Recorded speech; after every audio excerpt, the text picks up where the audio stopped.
We all have goals in life. Perhaps your number one goal is retiring someday. Of course, you've got to figure out how you're going to achieve that goal. Today's Your Dime sponsor, the Wall Street Financial Group, Chief Retirement Strategist and Founder, Zach Gray, joins me with more. Welcome back. Yeah, I'm excited to be back. Let's talk briefly about what you guys do in totality there at Wall Street, and then we'll get a little more specific.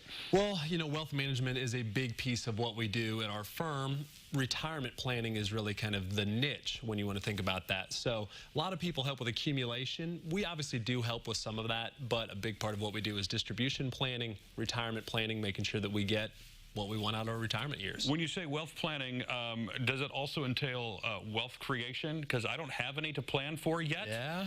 Do you guys do some of both, or do you have to have something to start with? We don't have any magic wands, Okay.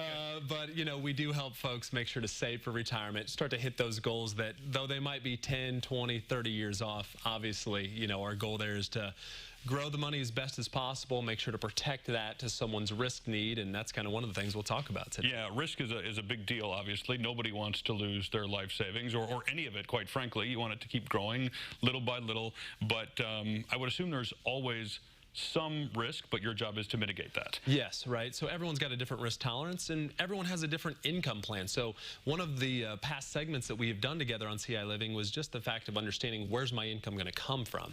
I think once you get past that point, most of the time it's coming from our savings, right? And I think that you have to understand how much risk do you want to take. If you have a pension, if you have enough coming from Social Security to be happy, hey, that's all the better.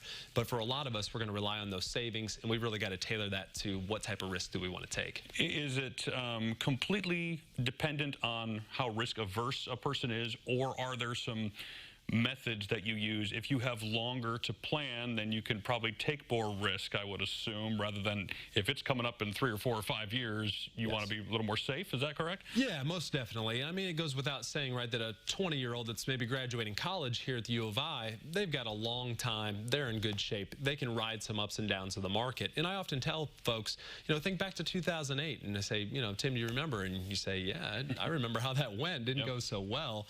As you start to think about how that looks today, as you get closer to retirement, it's obviously very important to understand how much risk you're taking. And one of the key things that we do is we really look at someone's investment plan and we say, how much risk are you taking? And a lot of times, folks don't really know how much risk they're even taking, you know, to be quite honest. Yeah, let's talk through sort of how that works. Somebody walks into your office, new client. I know age is part of the factor we've talked about, how risk averse or lack thereof they are. What are some other things that you're talking through as you start to line out a plan for someone's financial? Well, definitely need to understand where the paycheck's going to come from. I'm assuming you're not showing up here at the set to, you know, not get some sort of paycheck in return. And in retirement, we want to have a paycheck coming too. Once again, most of that's coming from our savings, and then we have to understand how are the investments built. And the ironic part of it is that for many folks, they feel like, I'm not taking that much risk. Well, truth be told, sometimes they are, right? So we are actually able to score them on really a 1 to 100 scale. We use a software program called Riskalyze. It's really neat. And it really kind of just shows them, you know, kind of on this scale, how risky are they? And sometimes it's ironic. Some folks say, you know, I think I'd be about maybe a 4 on a 10 scale, or I'm a fairly conservative person. Or some folks think, hey, I can take some risk because I've got some time. And I think it's interesting to kind of score that, show them their performance, and really start to understand, does that risk fit them? Because for many folks, if they're a couple years away from retirement, it might not make sense to be jumping off the deep end with risk. I would assume I know the answer to this question, but I'll ask it anyway. Is there ever a bad time to start? Too young, too old? No. Anytime that you can start planning, all the better. Obviously, I urge folks to do it the younger that they possibly can. And then, yes, they can take more risk. Once again, as we get closer to retirement, we really need to hone in on how much risk we're taking, because we don't want to see those big ups and downs. Right. Zach, thank you for being here. Appreciate it. Very helpful information as always. We'll connect you with all of it. There's a look at their website right there on your screen, but you can go to CILiving.tv for more as well.